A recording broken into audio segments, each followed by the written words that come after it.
conocíamos mucho, que es el caso de Juan, tengo una amistad de muchísimos años, eso también por supuesto que lo conozco, y a Iván también, pero con una distancia quizás porque no había convergencia en los lugares en los que participábamos, pero conforme hemos ido charlando, pues hemos tenido convergencia en muchos más espacios de los que imaginamos. El caso de Iván es profesor de la ENA, es profesor de la carrera de Etnología y de Antropología Social, es egresado de la ENA también.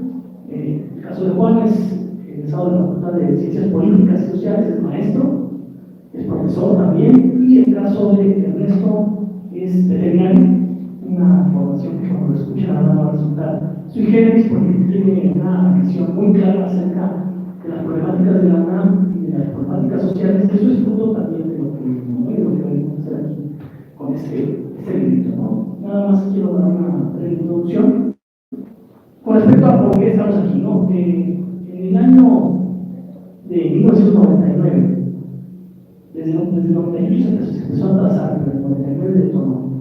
Entonces el rector Francisco Barrera de Castro impulsó una reforma al Reglamento General de Pagos, que no era la única reforma dentro de la UNAM, sino que correspondía a una serie de reformas que se venían impulsando, que tendían a hacer lo que ellos llaman una modernización de la universidad, que no es otra cosa que los hechos, la aplicación de una reforma general que derivaba de una serie de movimientos generales que trazaban Fondo Monetario y Banco Mundial desde 1995-96. Eso está en los documentos normativos del Fondo Monetario y Banco Mundial, que eso está en el vínculo primero. Incluso vienen citados los documentos normativos donde establecen esas líneas, establecer cuotas de recuperación, establecer cuotas por los servicios sociales, establecer cuotas a los servicios educativos, limitar el acceso de la población a las universidades públicas para permitir que crezcan las privadas y compitan en el mercado, y un montón de cosas más como los límites de permanencia, ¿no? Ahora ustedes tienen que acabar la carrera en una vez y media, el tiempo que dura la carrera, antes no había esos límites, ¿verdad? Bueno, se establecieron la reforma de los SHs que redujo los turnos, nada fue fortuito. Todo corresponde a una reforma que se impulsó y que era una reforma de corte legal que comenzó a desarrollarse y que tenía un objetivo claro: impulsar el cobro de cuotas en la universidad. En el caso de la educación básica eran 1.230 y tantos pesos, en el caso de lo superior 2.400 y algo, ¿no? 2.400 pesos. Esa reforma, pues, es un parteaguas que había sido impulsado antes. Carpizo lo trató de hacer 2 veces, estallaron todos los movimientos estudiantiles, Barnés trató de hacerlo y configuró una estrategia para ello.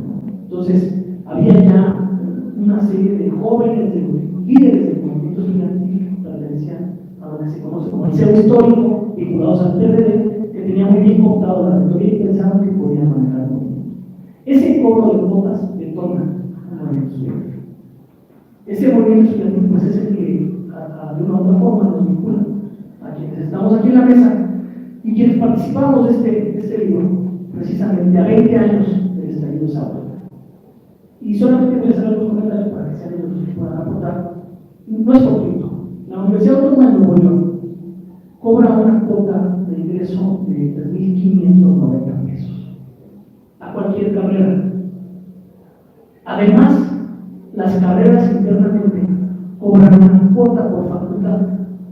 En la facultad de psicología es de 17.000 pesos, en odontología es de 11.000, en arquitectura es de 12.000, varía dependiendo de la carrera.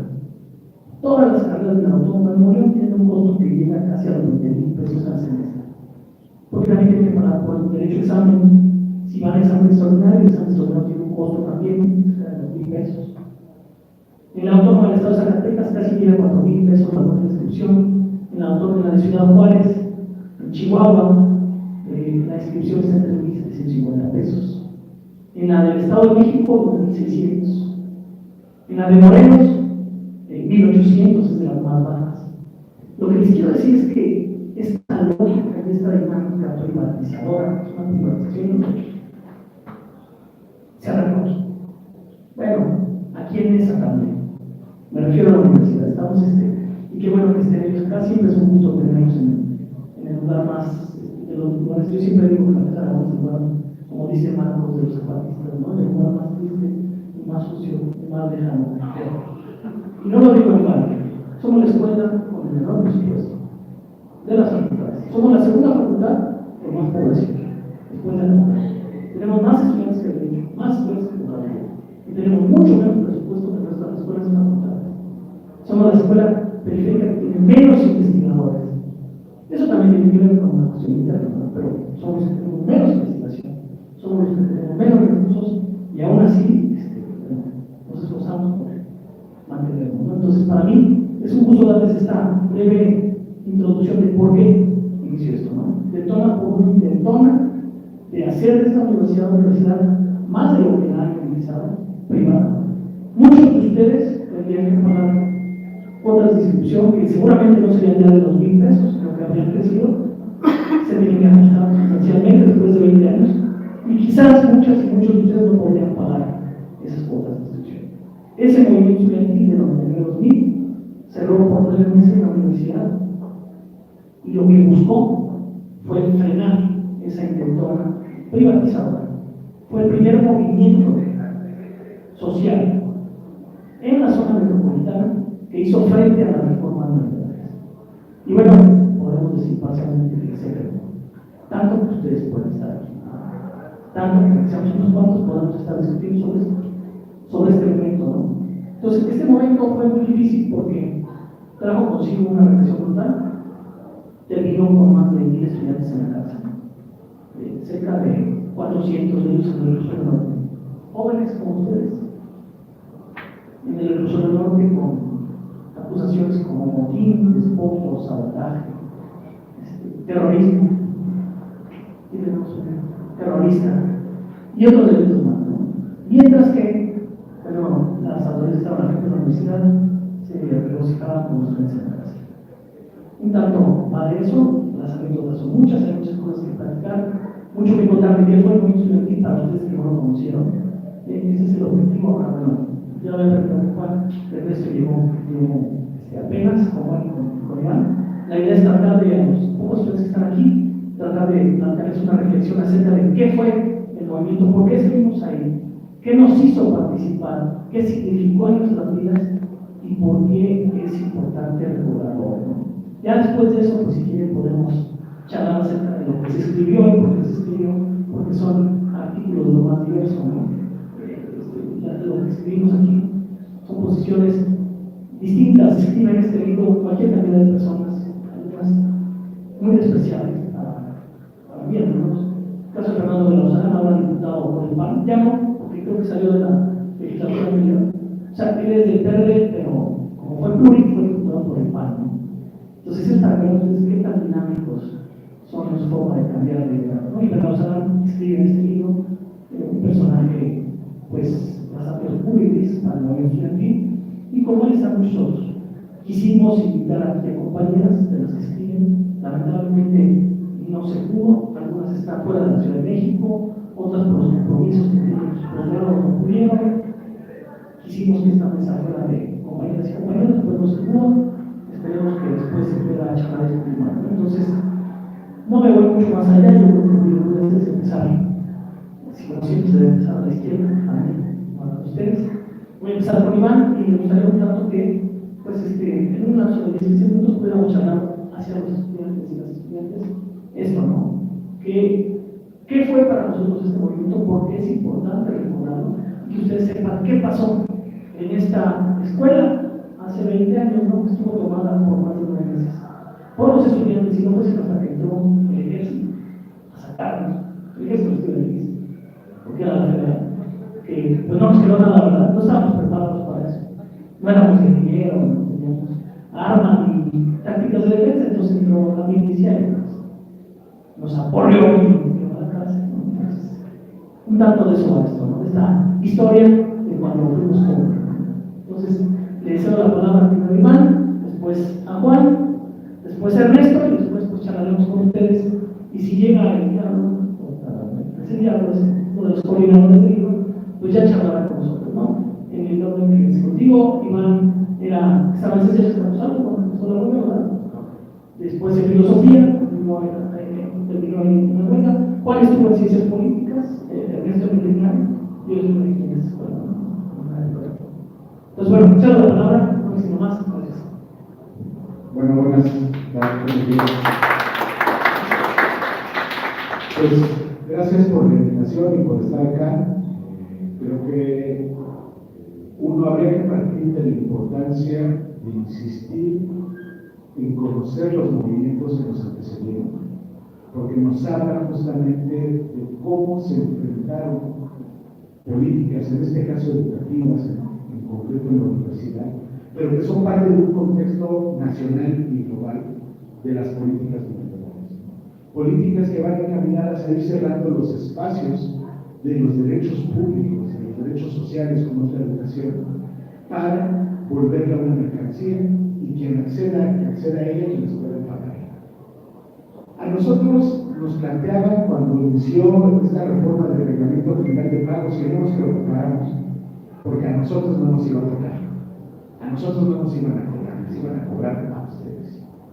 Y a pesar de eso, lo que movió a la gente, a los estudiantes, a las estudiantes en ese momento, no era si pagábamos nosotros, no pagábamos, sino que era necesario echar para atrás una política que planteara que la universidad se privatizara. Y el comienzo de la privatización pasaba por meter cuotas. Y a eso es a lo que nos enfrentamos. Veníamos muchas de movimientos anteriores, pero también muchos otros compañeros iniciaron su participación política en este movimiento. Yo había estudiado en los SH Escaposalco, venía de todo el proceso de lucha de los SH contra los cambios de planes de estudio, los cambios de la currícula y la dinámica de los SH en el 95, 96, 97, contra la reforma del 97 que elimina el paso automático de otras medidas. Y durante ese recorrido, como decía Alfredo, habían ido emergiendo grupos ligados a partidos políticos que controlaban los movimientos. La huelga del 95 en el CCH, los CCH fue justamente eso, un momento en el que el PRD logra controlar por medio de sus grupos estudiantiles al movimiento y termina negociando para sí, como grupo político, la huelga. Eso fue haciendo junto con otras actitudes políticas de otros grupos, donde lo que todos conocemos, la manipulación de las asambleas, la forma de controlar el espacio de las comisiones para que el grupo se asegure el control de las cosas y quedar al frente de los movimientos. En nuestro caso fue haciendo que empezáramos a ver como algo que estorbaba estas prácticas políticas y que empezáramos a cuestionar cómo establecemos nuestras relaciones como movimientos, en este caso estudiantiles. Y se empezó a levantar no solamente en el mundo estudiantil, es decir, había un contexto más amplio, político, donde estaban muchos factores, desde la erupción del Ejército Zapatista de Liberación Nacional en el 94, la proliferación de cada vez más grupos PUMS y que se empiezan a acercar a las escuelas de la universidad, a las preparatorias y a los SHs, una serie de procesos que fueron parte de que se levantara un cuestionamiento hacia la política de cúmulas en los movimientos sociales, hacia donde el dirigente es el que decide, donde el grupo específico es el que controla y la asamblea solamente se vuelve como una simulación para legitimar la decisión del grupo que dirige el movimiento. Y esto afloró mucho durante el CGH.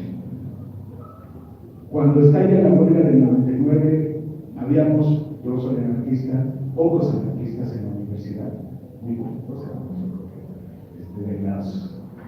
No éramos una facción porque nunca nos organizamos como un grupo más allá de la escuela concreta donde estábamos, pero nunca fuimos muy numerosos. Y sin embargo, sí se levantó como una crítica muy fuerte a estas formas de hacer política, que identificábamos mucho con los partidos políticos, pero también con otras organizaciones que no son de partidos políticos y electorales y que intentaban manipular esa forma de las asambleas. El movimiento se enfrentó a una gran necesidad, no la primera y no la única, de intentar privatizar la universidad, pero sí una que se volvió muy recia. Es decir, fue un movimiento, ustedes seguramente no habían nacido, eran muy chiquitos para verlo, pero todos los días, desde que empezó la huelga, desde que empezó la huelga, en los medios de comunicación, todos los noticieros nos tiraban. Todos, los de TV Azteca, los de Canal 11, los de Canal 22, los de Canal 40, los de Televisa, todos nos tiraban. En la mañana, en la tarde, era un bombardeo contra los vagos que tenían la universidad, contra los radicales que estaban ahí, contra los morosos, ¿no? Y fue un movimiento muy largo, es decir, duró 9 meses. Al principio, cuando salió la huelga, el rector dijo: pues yo estoy preparado para una huelga larga. Bueno, pues ya que nosotros pues no lo habíamos pensado, pero pues entramos. Y nos adentramos a un proceso de mucha movilización nacional y movilizaciones masivas, ¿no? O sea, tal vez las últimas movilizaciones que tuvimos eran enormes. Un movimiento que se mantuvo presente por la gran cantidad de brigadas que hacíamos, no en las escuelas, sino fuera de las escuelas. En febrero del 2000, el día que entra la preparatoria 3, la Policía Federal Preventiva, nosotros fuimos a la Merced, nos tocaba cocinar en la capital, fuimos a la Merced por la comida, y solo en el camino de la Merced, del Cebo a la Merced, nos encontramos como 10 brigadas en el mundo. Cada quien independientemente nos metíamos a brigadera a hablar con la gente. Había muchas estrategias, desde hacer como un meeting en el vagón, hacer como obras de teatro, performance. O sea, cada quien se las ingeniaba para hablar con la gente y explicar. Ya no en ese momento por qué estábamos en huelga, sino por qué no renunciábamos a la política. ¿Por qué no hacíamos caso a todas esas voces de partidos políticos, PRI, PAN, PRD, de intelectuales, de académicos de la universidad, no de académicos de izquierda, de posiciones políticas que nos decían: ya, entren en la universidad? Y nosotros tenemos en la calle a hablar con ellos. En la Merced, además de las del metro, nos encontramos con otras 10 brigadas con los oficiales de la Merced. Es decir, eso hizo que mantuviéramos una presencia en las calles y una legitimidad en las calles. Porque nos enfrentábamos a un aparato mediático enorme que todos los días nos bombardeaba y bombardeaba a la gente diciéndole que hay que levantar esa política. Y la herramienta que nosotros teníamos era hablar con él. No había redes sociales, no había Facebook, no había ni siquiera teléfonos celulares, no se había, pues eran unas cosas enormes, y solamente algunos tenían, no era común entre los estudiantes, y la única herramienta era salir a las calles. Entonces, hacia afuera de la universidad, llevamos el conflicto y hicimos vivir un momento muy conflictivo. Enfrentamientos con la policía, detenciones, no enfrentamientos no porque nosotros buscáramos enfrentar a la policía, sino porque se nos ponían de frente, nos detenían, nos pegaban, pues en algún momento pues había que responder, había que liberar a compañeros que estaban siendo agarrados. Pero también dentro de la universidad fue un movimiento muy conflictivo, y esa parte creo que es importante no olvidarla. Normalmente cuando pasa un movimiento se escriben versiones únicas del movimiento. En el 68 hay una versión única que va agregando cosas. Por ejemplo, en el 68 estamos entrando en la UNAM, el POLI y las demás escuelas van siendo relegadas y son otras dinámicas que se construyen historias únicas, historias oficiales. Y yo creo que es necesario romper con la lógica de los sistemas oficiales para mostrar la complejidad de los movimientos. En este libro se reúnen, creo que son 30 y tantas participaciones de diferentes posiciones, de diferentes escuelas, para que puedan darse una idea de las posiciones diferentes que se vivían en la huelga y posiciones que nos enfrentábamos en las asambleas. Las asambleas son ese momento donde se toman decisiones y donde se disputan posiciones. Y no eran, y creo que nunca fueron, y creo que nunca deben ser asambleas silenciosas, tranquilas, pero no grita. Eran donde íbamos a enfrentar la posición y defendíamos nuestras posturas, y discutíamos, y llegábamos a acuerdos, y teníamos un mecanismo para intentar evitar que emergieran estos grupos que dirigieran la ley. Por ejemplo, cada escuela tenía sus representantes, con sus votos. Esos representantes tenían que ser rotativos, de preferencia. No se lograron todas las veces, pero se apostaba por la rotatividad. Es decir, si a mí ya me tocó ser representante, a la siguiente le toca a alguien más. Porque había una lógica de los grupos políticos donde los especialistas son los que participan. No, tú no sabes llevar una mesa, déjamelo a mí que yo sí sé llevar una mesa. No, tú no sabes llevar la comisión de prensa, déjamelo a mí que yo sí sé. Entonces era, no, vamos a hacerlo. Vamos a hacer objetivo de representatividad en las comisiones y vamos a meterles el carácter de que si un representante falta al acuerdo que tomó su asamblea local, pueda ser restituido. Es decir, los representantes no decidían, sino que llevaban posiciones discutidas en las escuelas. Y si yo me daba cuenta que el representante de mi escuela había llevado una posición que no es la que se acordó en mi asamblea, teníamos la capacidad de restituir, de decirle, no, tú faltaste y esto va a parar. Es decir, buscábamos generar un movimiento donde la toma de decisiones estuviera clara en la asamblea y la asamblea general estuviera clara en las decisiones y en las discusiones locales. El CGH, para tomar una decisión, tenía que haberse discutido en cada escuela. Y por eso se hacían asambleas largas y complicadas. Esa conflictividad, que de repente acá podemos platicar como tranquilamente, incluso entre Teresa, ¿no? Pues imagínense un auditorio lleno, con algunos sentados che, o no, pero lo que se los más grandes, no puedes girar, pero no, 800, 500 sentadas. 500 sentadas y no estaban sentados, era atiborrado, atiborrado, 800 personas. de gente discutiendo y gritando, de gente defendiendo posiciones encontradas muchas veces, porque no teníamos posiciones iguales. Y hablando sin micrófono, porque no había micrófono para abajo, tienes que hablar y que escuchar el actor. Entonces, esa conflictividad está acá en el libro. Las posiciones diferentes, y creo que esa es la parte más respetable que yo cuando me propusieron entrar al número no quise, después ya fueron como convenciendo. Porque justamente decía, no, ¿para qué escribir una historia oficial? O sea, el diablo va a escribir una historia oficial.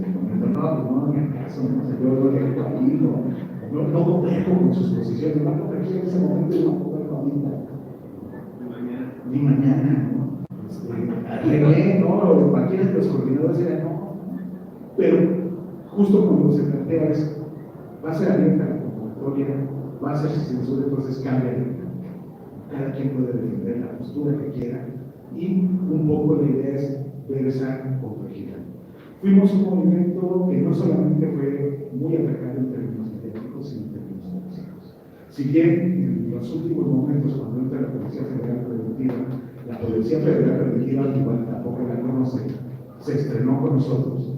Fue una policía que fue constituida con tropa del ejército, con mandos del ejército, pero con el carácter de policía para poder tener una actuación fuera de las actuaciones del ejército. Esa policía la estrenaron con nosotros, su primera actuación fue justamente con el CGH y digamos que hoy el CIVIC sería la Guardia Nacional. Después de Policía Federal Preventiva se convirtió en Policía Federal y después esas se integraron a la Guardia Nacional. Pero la estructura es la misma, esa se estrenó con nosotros. Y si bien decían 1000 presos entre CEU y Prepa 3, Radio Sabotaje, que era una radio pirata que surgió en ese momento en la huelga, hizo la contabilidad durante todo el movimiento de alrededor de 2000 estudiantes presos en todas las detenciones durante los 9 meses. Eran más de 2300, una cosa así. Es decir, constantemente había detenciones. Entonces, se hacían extramuros porque la estrategia de la UNAM era convocar extramuros y rentábamos a Loa, rentaban un parque y entonces sí, llamaban a los estudiantes a que fueran a comprar clases allá. Y entonces nosotros íbamos a cerrar las extramuros y llegaba la policía y nos llevaba. Si alguien quería marchar el periférico, bueno, una movilización frente a Televisa que fue muy brutal, ¿no? Las fotos, si pueden buscar las fotos en la jornada, están los granaderos pisando a las personas ensangrentadas en el piso, ¿no? Los dos hermanos, Y en respuesta a eso, nosotros lo que hicimos fue salir a marchar sobre el periférico, todo el CGH. No nos dejaron cerrar el periférico, pero lo cerramos porque el despliegue policíaco, imagínense una marcha desde Televisa hasta Los Pinos por periférico, toda custodiada por todos los cuerpos policíacos de la ciudad. Todos los, o sea, motos, caballos, perros, los oficiales de tránsito, todos los policías desplegados para que no entráramos a los carriles centrales. Al final no necesitamos cerrar los carriles centrales porque ellos solitos los cerraron. Además, Televisa en primer plano transmitiendo el vivo de marcha, ¿no? El helicóptero el famoso comentarista López Dóriga en motos, ¿no? Recorriendo la marcha. Esa fue la huelga. La huelga termina, hay claroscuros, porque obviamente en un sentido puede entenderse que fuimos derrotados. Entró la Policía Federal, nos detuvo, terminó la huelga. La huelga terminó con un golpe de policía comunitaria. Y sin embargo, desde otro sentido, la huelga no perdió, porque la universidad siguió sin culpa. Además, regresamos, ¿no? Nos sacan del CEU, y cuando abren CEU de nuevo, como la Policía Federal sobre la ciudad universitaria, regresamos todos otra vez a tomar escuelas, a hacer marchas, a tener enfrentamientos con los porros, ¿no? Porque además de la policía, todos los días el CEU, los que lo vivimos aquí en el CEU, era todos los días, por lo menos de los últimos 3 meses, era porros. Porros en derecho, porros en economía, o sea, intentando entrar a CEU a la fuerza. Entonces, a las 7 de la mañana era, ya están los porros en tal parte, que tenías que levantar y salir, enfrentar, y ahí te encontrabas al diablo, y no conveníamos, pero pues te encontrabas ahí, ¿no? O sea, estábamos en ese momento en el mismo punto. Y esa parte también es importante. Posiciones tan abiertamente contrarias políticamente, yo soy anarquista, ¿no? El diablo es comunista. Efectos marxistas, hay muchas posiciones, hay mucha banda que no tenía posiciones políticas dominantes, ideológicas, y nos encontrábamos ahí, pues, ¿no? Habíamos decidido defender la universidad del carácter público y gratuito de la universidad, porque esta universidad y toda la educación pública es pagada por la gente, no es pagada por el gobierno, es pagada con el dinero que todos aportamos en impuestos. Si compras un chicle estás pagando IVA, y ese IVA parte para la educación, para la salud. Y entonces, mira, no nos importa si son poquitas cuotas o muchas cuotas. O sea, la discusión no era si nos iban a cobrar 10 pesos, 1,000 pesos, 2,000 pesos, 3,000 pesos, sino que esta educación ya está pagada y no tiene por qué pagarse nuevamente. Hoy en día, a pesar de que en la UNAM hay muchos cobros por laboratorios en diferentes escuelas, por inscripciones, esos cobros no tendrían que ser porque ya es pagado por la gente. Y no solamente la gente actual, la gente anterior, o sea, las generaciones anteriores fueron pagando esta educación. Y ese es el punto central que creo que es importante señalar. Estas políticas las frenamos, sí, pero han ido entrando un poco. Poco a poco han ido entrando con un laboratorio, con una materia, con un seminario, con y entonces hay que insistir en que no se tiene que recortar. Pero también hay que insistir no solamente en la parte económica, sino que la universidad la hace. ¿Quiénes estudian? Y entonces también hay que romper con esos esquemas burocráticos que hacen que la universidad sea controlada por un grupo muy específico que la ha tenido bajo su control por décadas. Y son ellos los que deciden, directores, rectores, los que deciden las políticas. Y también hay que romper con ellas, porque el movimiento no solamente era contra, y que deciden quién está al frente de la universidad. Y bueno, yo con eso me caigo. Muchas gracias. Muchas gracias a Iván. Hay que decir mucho importante, yo soy la palabra a mi querido hermano Juan, él es egresado de las competencias sociales, cuando decía 2.300 detenidos, pues se van a ir, repetimos, este caso de León también, ¿no? O sea, como que se agarraron, como que les gustó estar en el fresco bote y decían, quiero estar ahí. Porque de esas 2.300 él estuvo dos, y tú también, como otras dos o tres. Es que, encima, contabilizando y tratando de poner como 2.300 reflexiones. Esto es como tu sistema de Tuve varias, todas buenas. bueno, también hacía lo mismo, no había perdido. Pero eso otra cosa. Le pasamos la palabra. Gracias. Hola, ¿cómo están? Buenos días a todos. Efectivamente, yo quiero comentar básicamente dos cuestiones. Una, cómo vivimos la huelga para muchos, que fue prácticamente nuestra escuela en términos de movilización política y toda esa parte de conciencia, ¿no? Y la otra, pues, rapidísimo sobre lo que yo escribí en este libro. Bueno, lo que siempre digo es esto. Estamos viviendo los años 90, ¿no? Nuestro país estaba en una efervescencia, no sigue estando de alguna manera, pero en ese momento había un proceso, como bien decía nuestro compañero, de privatizaciones de todo, empresas públicas que se estaban desmembrando, vendiendo, todo lo que fuera público, había una orden de los distintos centros financieros a nivel mundial de desmantelar. Cuando nosotros decimos privatización en la universidad, no es que se le iban a vender a alguien, ¿no? Se van a vender a alguien, como muchas empresas públicas que sí pasó.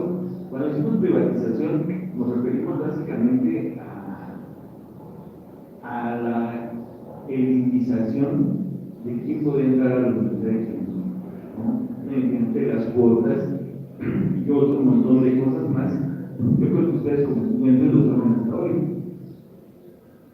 A pesar de que no pagamos mucho o no pagamos casi nada de cuotas de inscripción y cosas de esas, la cantidad de cosas que se tienen que pagar es un montón: servicios, exámenes, comidas, pasajes, todo eso.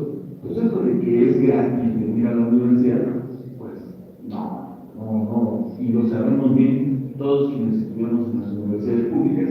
Lo que nosotros logramos contener, de alguna manera, pues es que todavía, aparte de lo que ya tenemos que pagar, tenemos que pagar además cuotas por estar aquí en la universidad.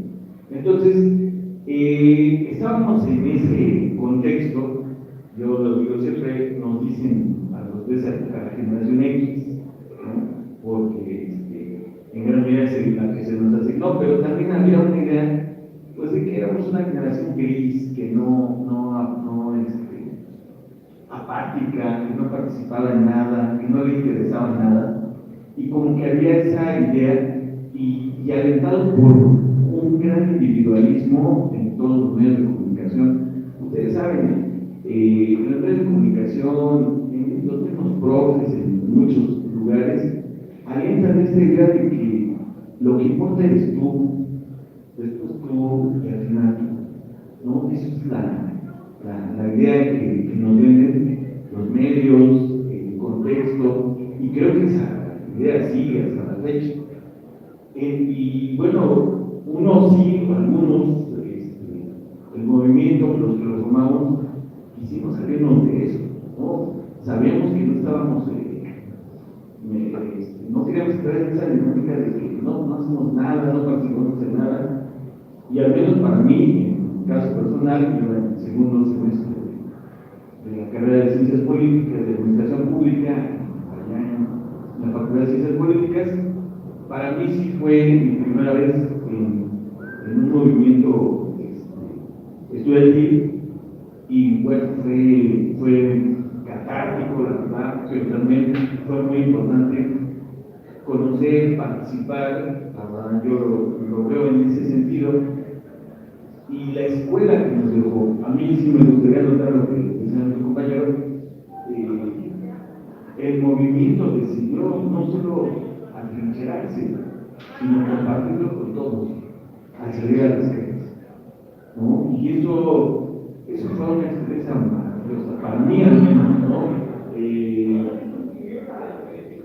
Fíjense, el miedo que hay, nos juntamos 5 o 6 y vámonos a la calle, a donde decían, vamos a botear, vamos a repartir volantes, y aventarte mítines pequeños en un vagón del metro,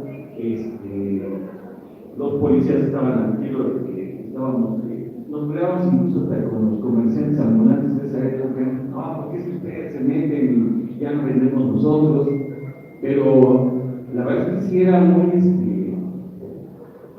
pues era muy emocionante, para mí era muy emocionante que muchos compañeros nos armáramos de valor, porque nadie habla así a la gente así nada más de la nada, ¿no? Entonces, sí, ¿qué digo?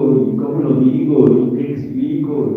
Y me van a escuchar, yo lo vi en mis compañeros, yo mismo, y así con todos los miedos nos aventábamos a hablar con la gente, y la verdad que la respuesta era muy buena, ¿no? La respuesta era muy buena, y la gente entendía, decir, es que eso que ustedes dicen, nadie lo dice en los medios de comunicación, nadie dice exactamente todo el aparato donde estaba contra nosotros. Yo haría una excepción a medias, el Canal 40, ¿no?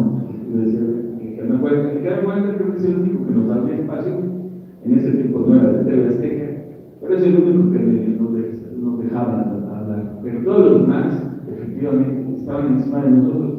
Entonces, para mí, la huelga fue ese parteaguas para muchos de nosotros que no teníamos idea de que era un movimiento social, y bueno, nos enriqueció, nos hizo crecer, nos hizo madurar a muchos después de la huelga, que eso también es muy importante, muchos seguimos en los distintos movimientos sociales.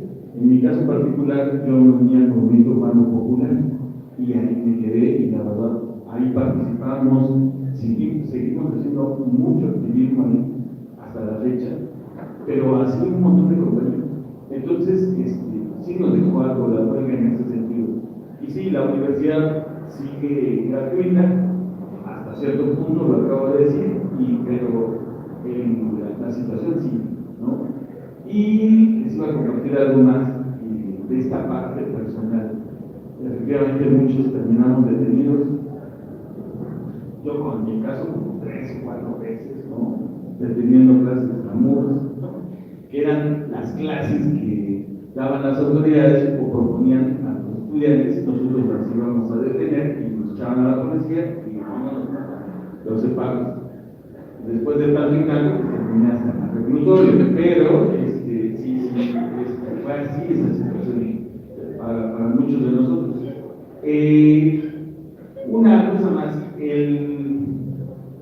a mí la primera parte de la huelga, cuando inició, se hizo, me acuerdo, una comisión en la facultad de ir a distintos, no solo a la Ciudad de México, a muchas universidades del país.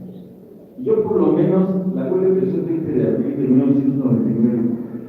Yo cuando fui a abril, mayo, junio, como casi al principio de julio, me la pasé viajando en todas las universidades, y es muy interesante también cómo las distintas universidades, la gente ve cómo la gente ahí iba. Fue muy interesante. Yo, una cosa ahí, no es lo mismo hablar aquí en la calle, como que aquí agarramos mucha confianza, pero en los estados de la República, donde piensan de otra forma, ven las cosas de otra forma, todavía es más complicado. Yo me acuerdo que fuimos una de las lugares que fuimos fue a la Universidad de Colima, y ahí pues las universidades son más chicas en todos los sentidos,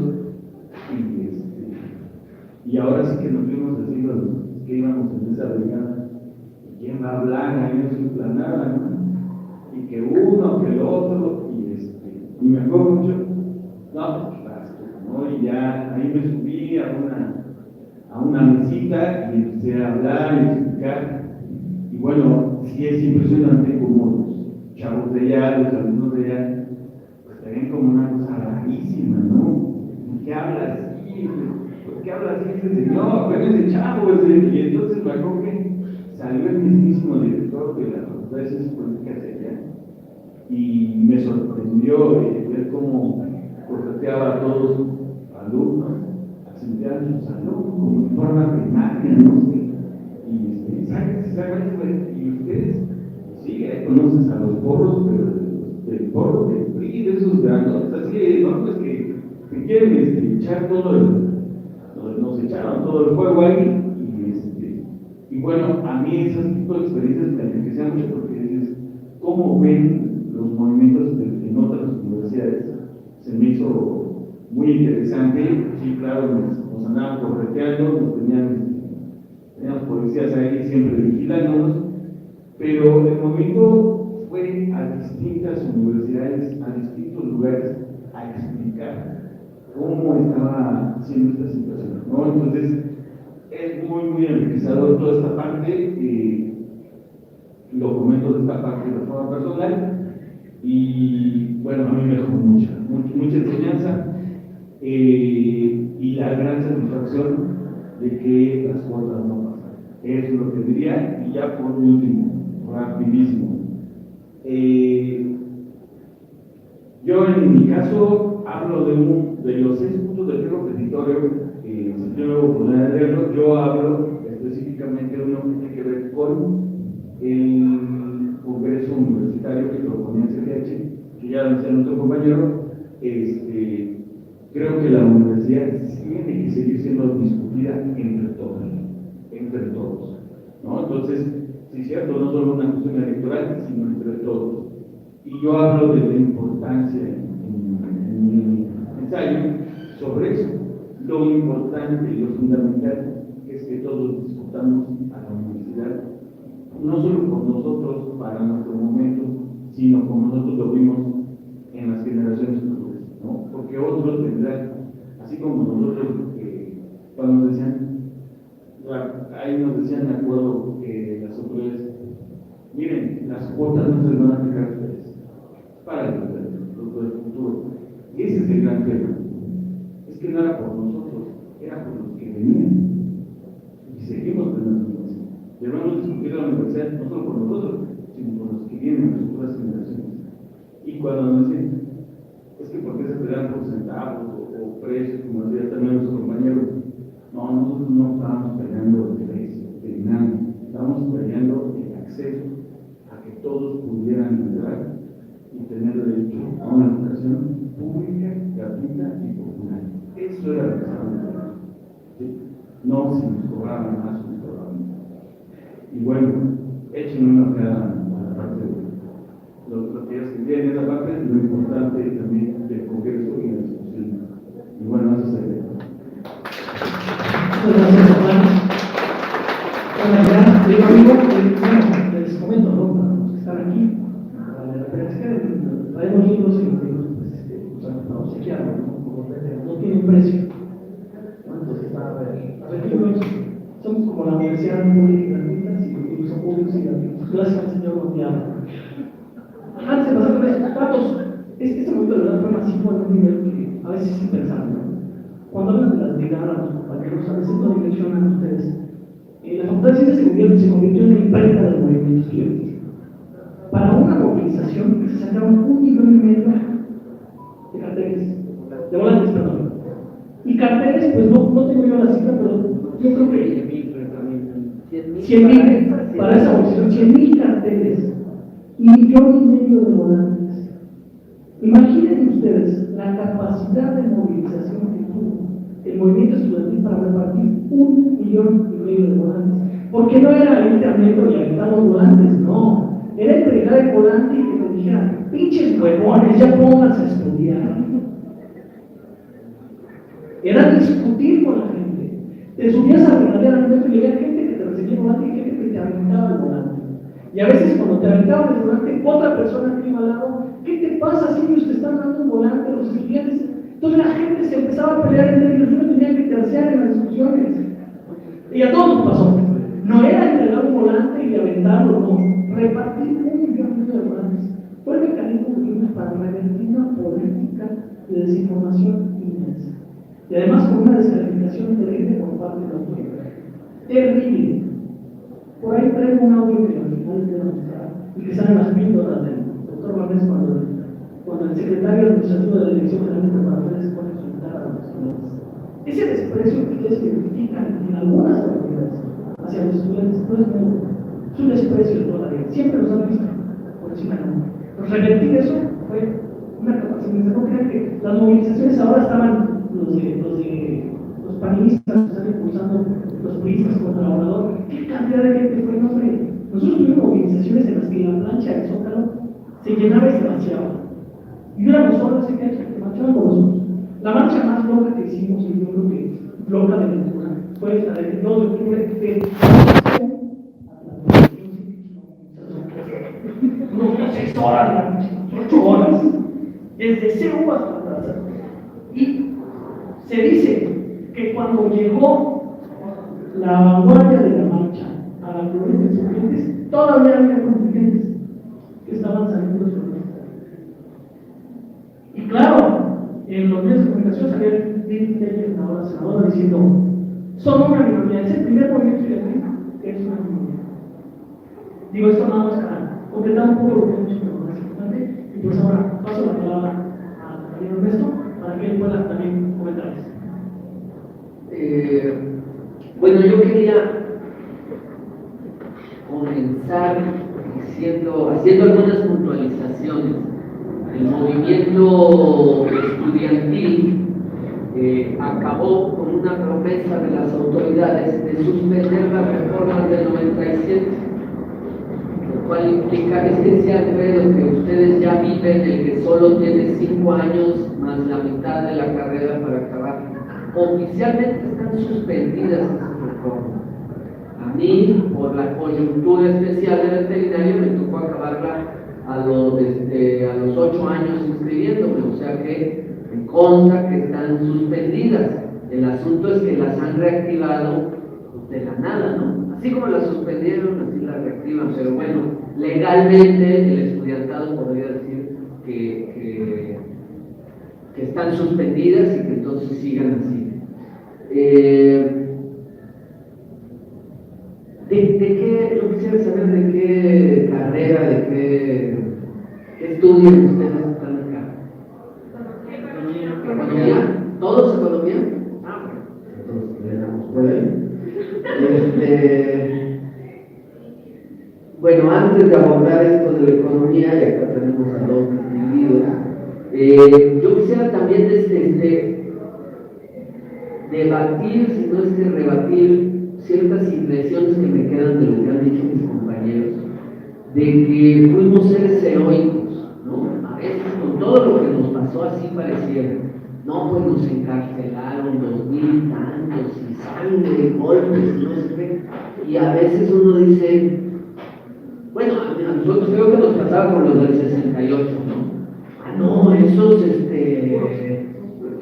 eran duros santos, están hechos de otra manera. Yo oigo a algunos activistas, porque me tocó estar en el movimiento de Ayotzinapa, ahora en el posgrado, hablar del CGH, uy, no, aquel del CGH, es que antes pelaban las movilizaciones, era más fácil. En realidad, yo no veo mucha diferencia entre aquella, nuestra generación X, y esta. A nosotros nos tocó una coyuntura y éramos igualitos que ustedes. O bueno, al menos yo no sabía ni pi ni pa. Y lo que hubo que hacer fue, bueno, le quitaron presupuesto a la universidad en el 98 y ahora nos quieren cobrar cuotas, ese es el pretexto. Para empezar, ¿dónde está la autonomía? A mí se me hace que más bien hay un contubernio entre el gobierno federal y la rectoría. Luego estaba en aquellos años el Movaproa, que el Movaproa, si saben de economía, no es lo mismo, pero pues es un gran fraude que nos hicieron a los mexicanos rescatando los bancos. Se acababa de aprobar, todavía no acabamos de pagar el Movaproa y de pronto nos dicen, es que no hay presupuesto, paguen ustedes por la educación. Espérate, ¿no? ¿por qué me quieren meter la mano al bolsillo para pagarlo de ustedes? Porque pues ahora sí que los bancos tampoco son nuestros, ¿no? Bueno, eran nuestros y los privatizaron. Bueno, entonces era como interesarnos de qué estaba pasando y a raíz de investigar, bueno, pues nos vamos metiendo poco a poco. Claro, participamos, no sé, primero informándonos, luego compartiendo información, luego pues te animas a hablar en un meeting, en una asamblea, a dar tu punto de vista, luego a convencer a alguien más que vaya, luego pues la discusión en la asamblea dice, pues qué tal si hacemos un paro de actividades porque no nos están escuchando, y poco a poco nos fuimos involucrando. Realmente no teníamos una manera extraordinaria, éramos gente de a pie. Y eso fue una de las características del CGH. No hay una izquierda, o más bien la izquierda que había, y a mí me gusta mucho el término que usa Iván en su artículo de una izquierda, no sé, como gelatinosa, un término así, usa una organización gelatinosa que se dice llamar izquierda, ¿no? ¿Por qué nos encontramos con esa izquierda en aquel entonces? Y creo que no es muy distinto de ahora. Porque la izquierda en México, que resurge en el 68, bueno, se retira reprimida por el 68, por el 71, pero se pone a hacer cosas reales, se pone a hacer mítines en fábricas, se pone a organizar partidos políticos, los que no se van a la guerrilla, etcétera, etcétera. Y de pronto llega un concepto dentro de la izquierda que siempre ha existido, que es, bueno, poder participar dentro del Estado para poderle dar salida a nuestras razones, porque tenemos razones. Nuestra razón, en el caso de la educación, es que no es una mercancía, que no se puede vender, porque no la puedes poseer y por lo tanto no la puedes enajenar, no la puedes intercambiar. Bueno, o sí, ahí se los dejo un poquito de tarea que sí, que no, valdría la pena preguntárselo como economista, ¿no? El asunto es que hay una izquierda que renuncia a esa vía de los hechos, de la presión del poder alterno. Lo que se juega en el movimiento del CGH y se juega todo el tiempo es la cuestión del poder. Si uno no mira esta cuestión, entonces está despreciando mucho de lo que pasa en la realidad. Y el poder va desde el poder comprar unos zapatos hasta el poder dirigir una nación.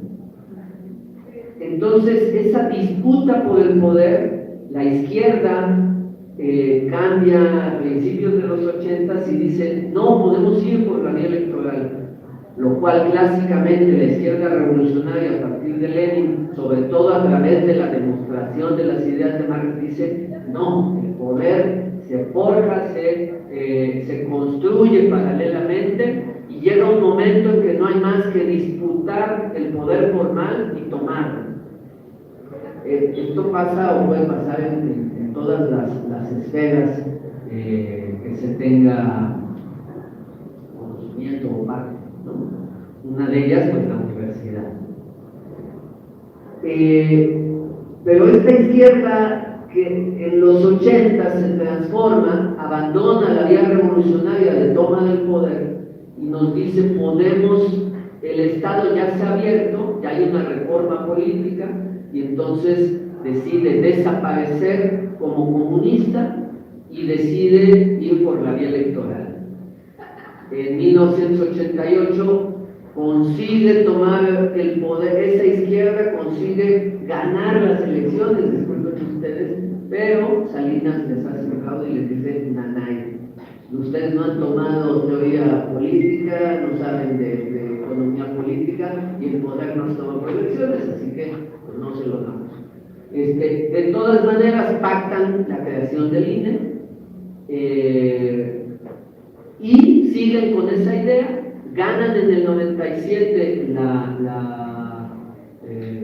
ganan, les conceden, era insostenible, va por las versiones para dar, el poder tener el gobierno de la Ciudad de México, lo cual acaba siendo muy importante para el asunto de la huelga.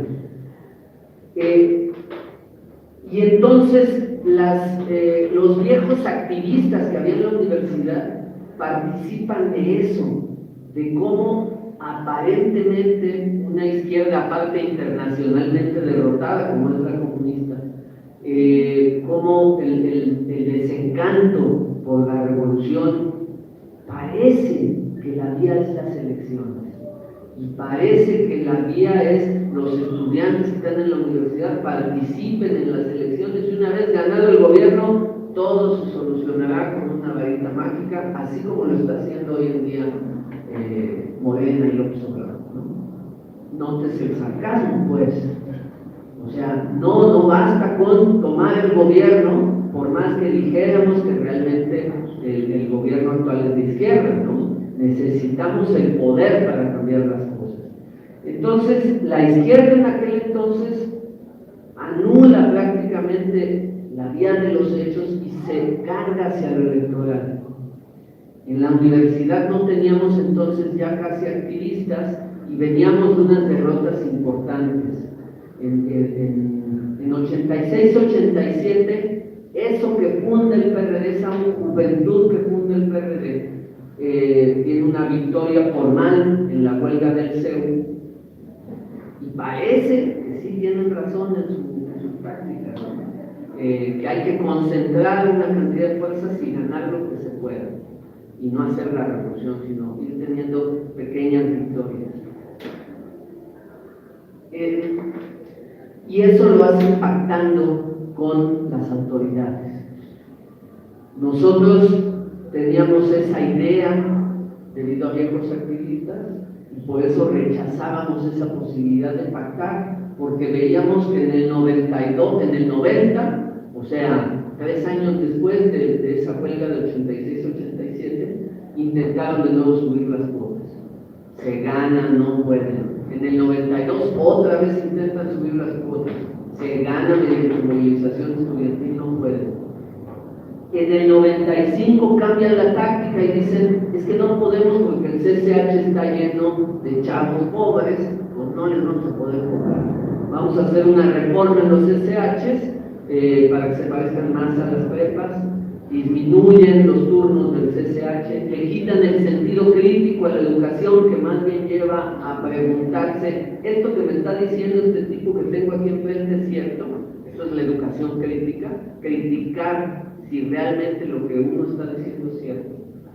Y bueno, lo consiguen. ¿Cómo? Mediante clases extramuros y mediante esta táctica de la izquierda, pues que renunció a una táctica revolucionaria y que se fue más a encumbrar a líderes.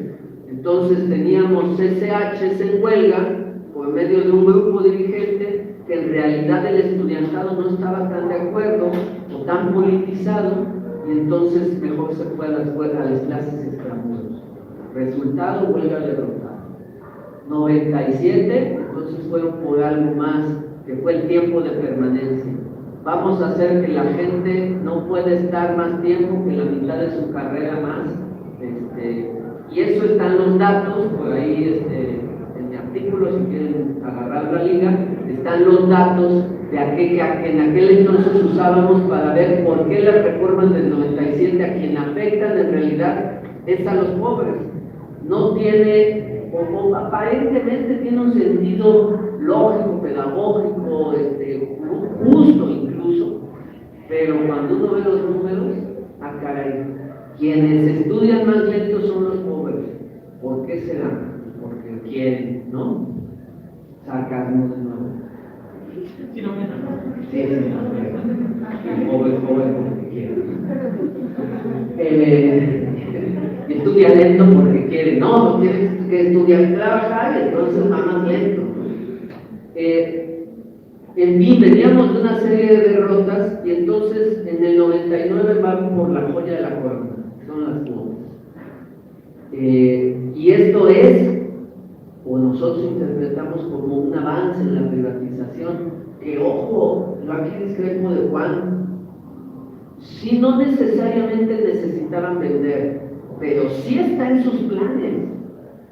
Lo que puedan vender, así sea su madre, la van a vender. Eso es la privatización. Hay un plan que todavía está por ahí nebuloso, que se llama descentralización de la UNAM, que es descentralización educativa, que ya lo hicieron a nivel federal, pero que está en la UNAM y que en Aragón tiene que ver con, bueno, tener su propia rectoría para que puedan tener más presupuesto y no sé qué. Y si nos descuidamos, los de Nesa en una de esas venden la Aragón y pues si se dejaron, se dejaron. Y no me invento. En veterinaria cobraban medio salario mínimo por día por libro que no devolvieras en la biblioteca, ¿no? Hoy en día hay otros cobros, no sé cuáles existen hoy en día porque ya son estudiantes, ¿no? Pero seguro que hay, porque ahí los van metiendo poquito a poquito. Después de la huelga, bueno, ya no nos cobraron la credencial, ya no nos pedían material de laboratorio, ya no, en fin, son una serie de conquistas que hubo que volver, que hay que reivindicar cada tanto. Desgraciadamente hay que reivindicarlas cada tanto. Después de lo de Ayotzinapa, que estuvo en el posgrado, llegaron a decir a la asamblea, que tratamos de que fuera permanente, que había cuotas de nuevo en el posgrado.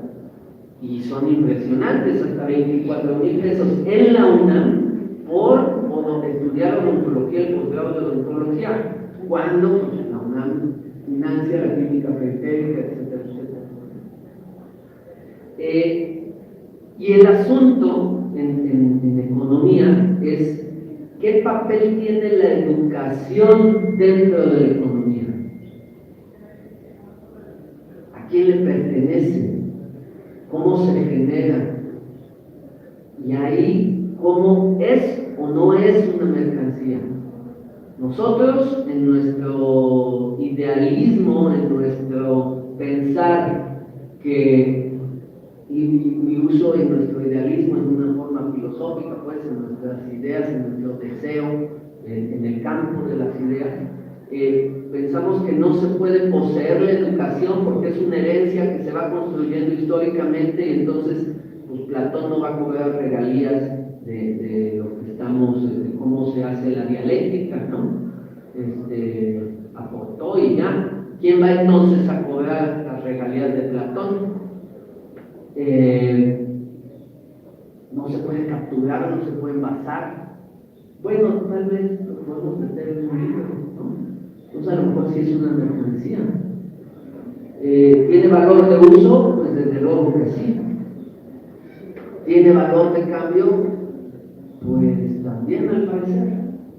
Entonces, de manera materialista, tal vez sí sea una mercancía, o sí tenga las características de tener una mercancía, pero no queremos que sea una mercancía y no vamos a dejar que sea una mercancía, porque entonces eso implica que el poder que conlleva la sabiduría, la educación, la van a tener solo los que tienen la capacidad de pagarlo.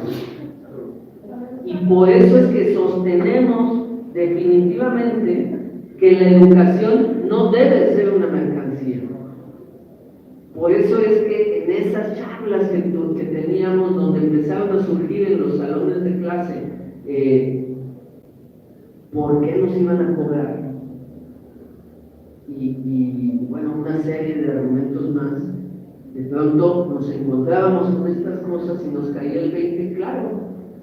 Si nosotros empezamos a vender la mercancía y a transformar los planes de estudios, entonces solo va a existir lo neoliberal. Ya no va a existir quien diga que la mercancía no se vende. Sí es una mercancía que se vende y que los estudiantes universitarios tenemos usufructo de ello porque nos pagan más. No se trata de eso. Se trata de impedir que la sabiduría se transmite por medio de la educación, quede en manos de unos pocos. Y esa disputa es constante y sigue estando vigente. La enseñanza que nos dio el CGH, me remito hacia una sola cosita, para eso, bueno, pues también voy a regresar lo que hizo Juan. Pueden consultar lo que yo escribo y que lo que yo intento es decir, no decirles cómo fue el movimiento, sino, a ver, están estas claves que yo encuentro para entender el movimiento estudiantil del 99. Síganles la pista, porque tiene una vigencia el movimiento muy, muy importante. Una, la educación está en disputa. Dos, el poder, aunque parezca que no, sigue estando en disputa. Y la oposición a las imposiciones que hace el poder puede tener respuesta. Una respuesta organizada, colectiva, de alianzas, que podemos aprender de la historia si vemos los movimientos victoriosos. Y también me gusta la definición que hace Iván. Nos derrotaron porque nos metieron a la policía, pero somos victoriosos porque logramos crear una cultura, dejar sentado en la cultura de este México que la educación es pública y gratuita.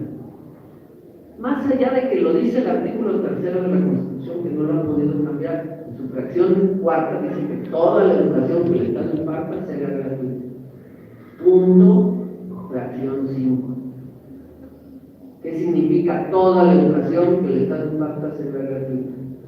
Todas nos aferramos como un clavo ardiendo y nos mantuvimos 10 meses en la necedad de que no soltábamos nuestras escuelas, de que estábamos dando nuestra vida por ello, de que renunciábamos a lo más importante para nosotros, que era la educación, que era tomar clases, en pos de los que venían.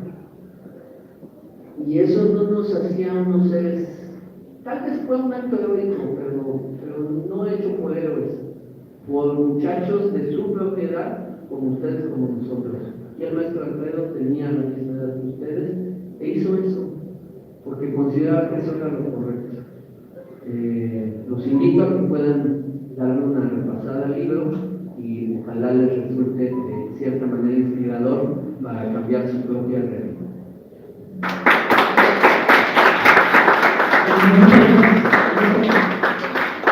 Ese es el punto, ¿no? Volver a la universidad una mercancía que le genere doblones de oro a los patrones, ¿no? Y en ese momento la mercancía de educación es el técnico, eso se vuelve, ¿no? Y eso es lo que no permitimos, de cierta forma.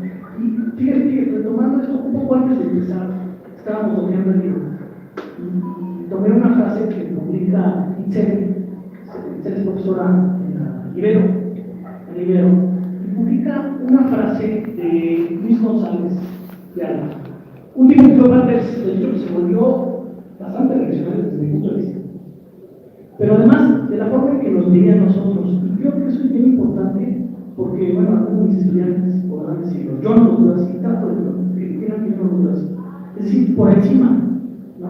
Y eso es bien importante, quitarnos a veces el heroico, porque bueno, ¿cómo no vamos a pensar que fue heroico que el Juanito se aventara 3 veces en el campo, ¿no? O que el diablo se echara 6, 4 días, y quien estuvo 6 fue Benítez, ¿verdad? De Leticia, unos cuantos yo nada más. ¿No es el último señor? El Leo, pues, él es polémico. No, es cabrón, pero es esto, es decir esto. ¿Por qué? Porque fíjense cómo nos veíamos del 68, eso fue muy importante para nosotros. Hubo una ruptura muy importante entre nosotros como niños y del 68. Luis González de Alba decía, la huelga de la UNAM que estalló hace más de 5 meses no es polvo de aquellos lobos, es decir, del 68. Y esto porque a diferencia de hace 31 años, nadie la desea y pocos la impusieron. Ni de lejos era la cantidad de unos en número, pero tampoco en la proporción que era la otra. La UNAM era mucho más grande para esos tiempos. Las demandas del 68 fueron 6 y ninguna de ellas pedía ventajas o privilegios para los entonces estudiantes. Él veía como un privilegio que pedíamos el exigir la exacción del cuota. Que pagábamos cuota de 200 pesos equivalentes en su poder adquisitivo a 800 de ahora, está mal su cálculo. La huelga del 68 no debió nunca defenderse de los propios alumnos. pues no existió jamás oposición interna en los 2 meses de auge, agosto y septiembre. El 68 es una epopeya que los hoy estudiantes han literalmente, de la que los hoy estudiantes han literalmente mamado. Desde su infancia oyen hablar con nostalgia de sus padres y tíos y algún abuelo de aquellos días. Así que cada generación tiene sus 68. Así con ese desprecio nos veían los líderes estudiantiles del 68. No solo teníamos en contra a la televisión, a las autoridades universitarias, que hicieron una revolución, nosotros le pusimos las mujeres de blanco se llamaban, nosotros pusimos las mujeres del cerebro en blanco, porque así eran eso. Salían a las calles y le decían a las 6 de la mañana, enciende las luces y nos apoyan a las mujeres de blanco. Pues que no chille, pues no había luz todavía, no todos los coches llevaban luces. Se llama transmisión en vivo de misa a las 6:50 de la mañana, cuando todavía estaba apenas amaneciendo. Están las maestras aquí pidiendo que todo el mundo que los apoye encienda sus luces. Pues era el periférico. A las 6:58 de la mañana no pueden ser los puros. Nosotros pusimos las mujeres del cerebro blanco. No solo eso, también los líderes del 68 y también los intelectuales. No solamente Miguel León Portilla, no, incluso los izquierdas, los eventos encabezados por Luis Villoro, por Adolfo Gili Sánchez Vázquez, que fueron, en el caso de Adolfo Gili fue el profesor en algún momento, que nosotros admirábamos a los escritores de la izquierda, esa mejor manera. O sea, teníamos todo el aparato, no fuimos heroicos, éramos iguales que ustedes, y eso es lo que deben entender, creo, ¿no? A veces hay que cambiar más que un momento. Le cedo ahora la palabra a Alberto Pacheco, que es uno de los coordinadores de este libro, que permitió su existencia. Él en ese entonces era estudiante de la Facultad de Economía, y pues bueno, es economista también, y paso el micrófono para que nos comente. Buenos días, gracias por la invitación. Los compañeros que llegaron allá a la zona de economía también. Algunos, economía, derecho, sociología. De derecho, por favor.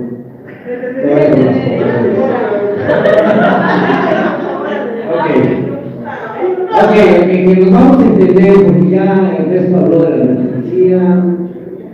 Digamos que nos vamos a las categorías más chicas, así hay que ser más puntuales, pero así como lo explica Ernesto, y así como lo hemos tratado aquí, digo, no es porque sean economistas, yo creo que cualquier mente normal, con 2 dedos en la cabeza, entiende que esa banca que está ahí, esa mesa, esta agua, el micrófono, el chaleco de mi amigo Iván, esas luces, que los coches que están allá afuera, que los camiones que nos trajeron aquí, que el metro que nos trajo aquí, todo lo que alcanzan a ver sus ojos, compañeros, lo hacen en la casa. Todo. No hay cosa que no. Que sea para su beneficio, eso es otra cosa. Pero nos han tratado de minimizar, de autonomizar, de hacer creer que no merecemos siquiera el paso por las escuelas. Y cuando lo merecemos es para ser capacitados, tecnificados y legados a la rueda de la maquinaria del capitalismo para aprender los conocimientos suficientes para otorgarles o para que nos arranquen mayor plusvalía. Y de la plusvalía sale el presupuesto, más que los impuestos. Pero los impuestos obviamente es la forma que se pega fiscalmente, nos comprometen hasta los empresarios dan impuestos, no todos obviamente, los grandes menos, pero sus impuestos vienen de la producción, de la plusvalía, de los obreros. Entonces, por ahí vamos entendiendo. La universidad es un centro de conocimientos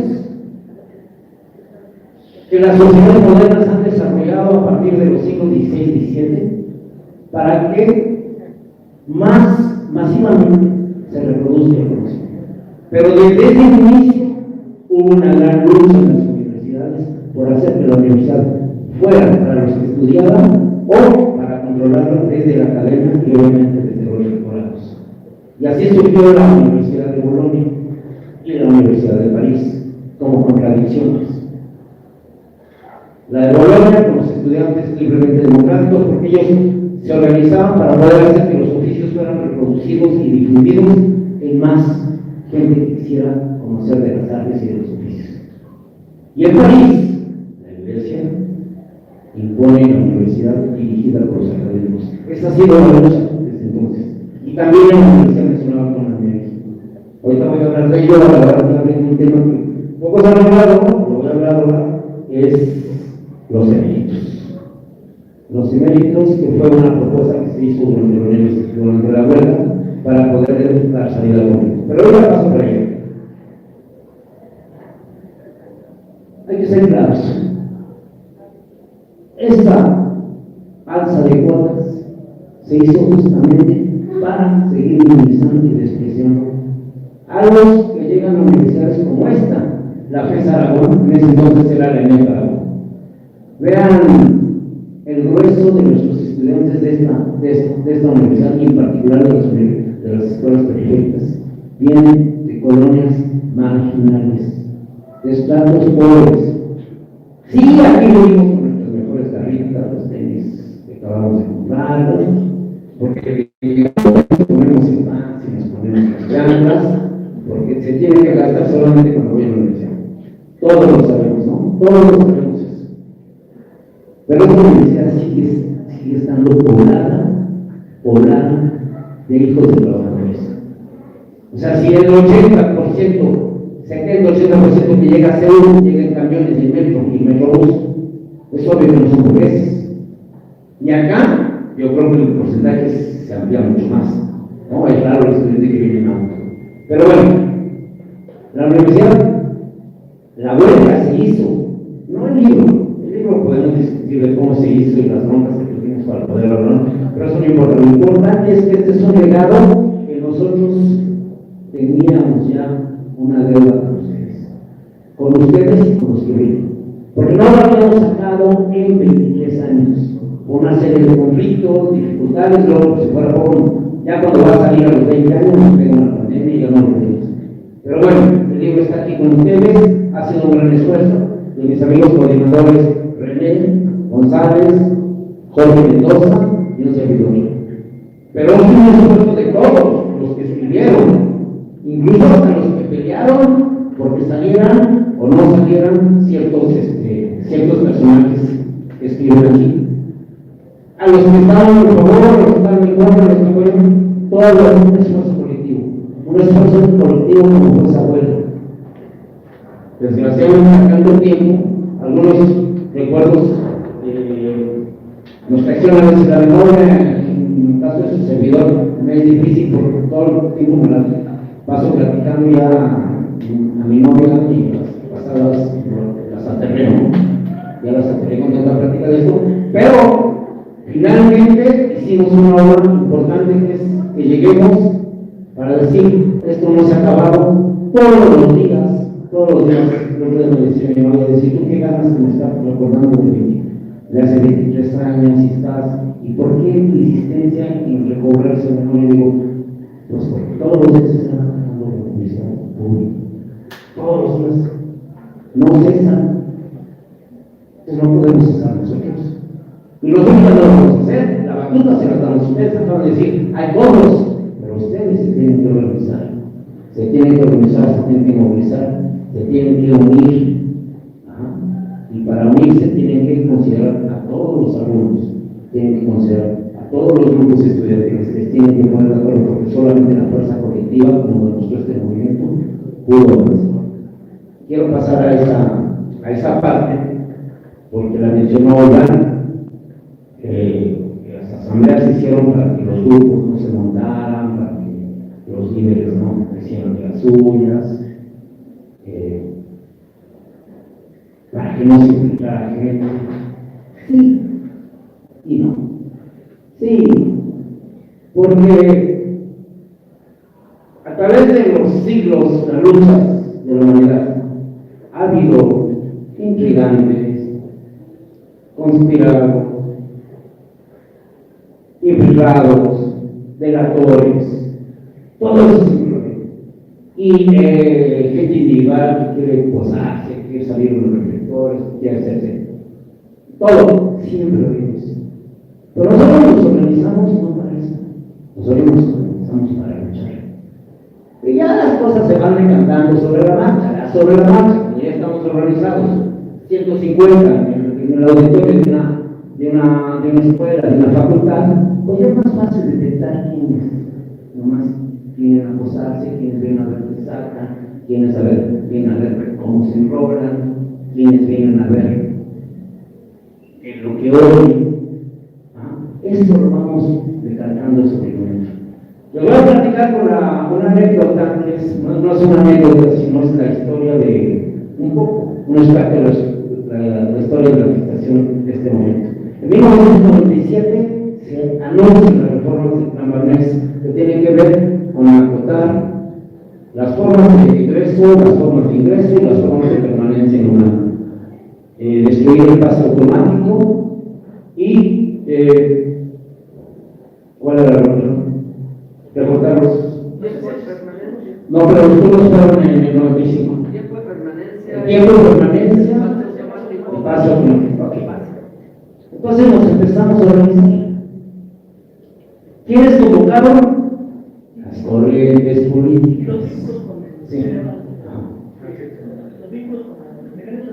Sí, los mecanismos de evaluación es igual. ¿Quiénes convocaron a estarnos reuniendo en el Salón 104 de la Facultad de Economía? Para poder. Pues los activistas, las corrientes que ya existían. ¿Quiénes fueron llegando? No todos eran activistas, de repente salían activistas nuevos de otras escuelas que jamás los habíamos visto, tenían cero conocimientos, pero ellos llegaron a aprender. Y durante esos 2 años era ir y venir a las facultades de las escuelas, porque era muy difícil centralizar, acá había mucha represión, aquí estaban los foros y todo, pero finalmente allá se iba centralizando y de una otra manera se iba coordinando aquello que era la víspera, que era el preludio de una gran lucha. Obviamente de repente ya llegó el movimiento fuerte cuando las autoridades dicen no, de todos modos vamos a imponer las cuotas, no nos importa que nos amenacen con asambleas, con huelgas, que hagan encuestas, que hagan consultas, nosotros estamos dispuestos a ir hasta el final. Y entonces, una vez que el 15 de marzo se consolida la artimaña de estos tipos afuera de la universidad, del Instituto de Cardiología, se viene una marcha desde ahí, desde cardiología, que se va llenando de estudiantes y llena la victoria al grito de vuelta. Y a partir de ese momento se convoca. No es en ese momento. Todavía antes. Bueno, pero ahí ya se estaba posicionándose la vuelta. Pero antes del grito de vuelta en la explanada, existe la primera asamblea universitaria, que se hace en el auditorio Narciso Bassols de la Facultad de Economía. Y luego viene la primera asamblea universitaria en el auditorio Che Guevara. Y ahí es donde les va bien la anécdota. Los grupos que estábamos ahí, activistas, individuales, decidimos o propusimos una mesa de discusión para el auditorio. Yo recuerdo, y no es por dar más, que yo no la mesa de discusión en ese momento, porque yo no sabía qué iba a hacer. El momento en que Che Guevara estaba lleno, hicieron una propuesta, todas las asambleas que venían, todos los resultados que eran de escuelas, los que estaban ahí mismos dijeron, no, ahorita vamos a escoger de todos los que están ahí. Y se montó una mesa.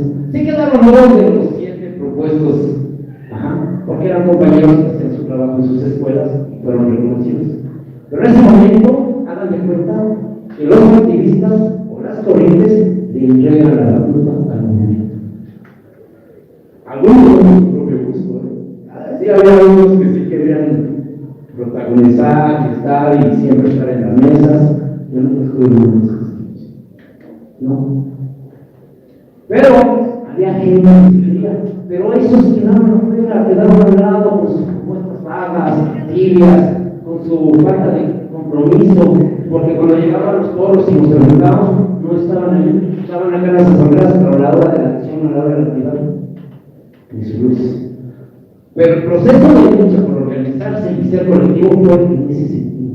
Y sí, claro, les tapamos la puerta a los oportunistas, a los infiltrados, detectábamos a los policías. Pero finalmente el movimiento se organizó para sí mismo y con todo el objetivo de dar una lucha fuerte, porque la lucha solamente organizada y colectiva puede llegar a resultados. Eso es por lo que quiero comentar. Independientemente, los compañeros que estuvieron siempre en contra de las corrientes, de los grupos, de que se montara, de que la asamblea, fueron unos compañeros valiosos ayuda, porque a algunos no podíamos decirlo porque las corrientes sí estaban acostumbradas, tenían 13 años desde el 86 y 87 con esta idea de formar grupos y entrar a las consejerías universitarias, y esas consejerías universitarias lo que hacían era hablar con el director, negociar, ya después informaban a la imagen. Así era la política antes de la huelga, después ya nunca más pasó eso. Sí, todavía hay consejeros universitarios, pero ¿quién nos pega? No sé si aquí, pero ni siquiera nadie los pega. Saben, el proceso para llegar ahí fue un proceso estructurado y dirigido por las propias autoridades. Y no tienen forma de meterse a las asambleas de los consejos técnicos y ser mayoría, aunque tuvieran buenas ideas. Por lo general, no las tenían. Y quiero cerrar con esto, este tema de los resultados de los cementos. Yo escribo sobre los cementos. Hay gente que dice, no, es que la propuesta sobre los cementos pudiera haber salvado, o la propuesta de los profesores cementos no fue bien escuchada, no hubo tiempo, no entró en el momento correcto, o sí estaba un poco tibia, no. Los cementos nos los mandaron para hacer creer que el momento era un momento testarudo, negado a la sabiduría de las vacas sagradas de esta universidad. ¿Por qué? Porque somos los filósofos, los que sus papás no vienen de una carrera política, de una carrera administrativa, académica de nivel de la UNAM. Nosotros, los que nos llamaban los ultras, éramos gente que no teníamos ese etiqueta de pedigrí de la artista. Nada más que quieras también qué era la propuesta de los mercados para ir de pronto. Sí. No, sí, pero tengo que explicar el contexto. Porque la propuesta de los eméritos tenía que ver con mandar cada punto del pliego petitorio a la discusión, previamente levantando la bola, en mesas de debate. A ver, fíjense ustedes, la mayoría de ustedes vienen de la clase trabajadora. Imagínense una huelga obrera que les digan a los obreros: estuviste batallando por tu aumento, te viste obligado a recurrir a tu derecho a huelga, cierras la fábrica. Y ahora me dicen que hay que regresarla para que el lunes te espera a primera hora para hablar sobre el problema. Pues, o sea, un obrero no se cae de la risa, ¿no? Y todo el comité dice, vamos a poner la discusión, y lo dice, no se da la vuelta y ni siquiera le contesta, no. Pero así la quisieron aplicar de esa manera, levantando la vuelta. Pero hay algo más de fondo de eso. El problema es que esta propuesta de los eméritos lo que quería provocar. Cuando Adolfo Sánchez Vázquez, migrante perseguido por la guerra civil española, un marxista de pie a pa, pero un marxista que se mete al auditorio de Che Guevara lleno de estudiantes radicalizados a decir que él tenía un amigo que un día se lo encontró en la Secretaría de Gobernación y que estaba cobrando. No era una persona, no era un académico, no era un universitario, no era un personaje de la sociedad civil que quería llegar a traer una propuesta para solventar el problema. Fue a provocar argumentos, fue a picar al avispero. Entonces, yo quiero dejar ahí en eso último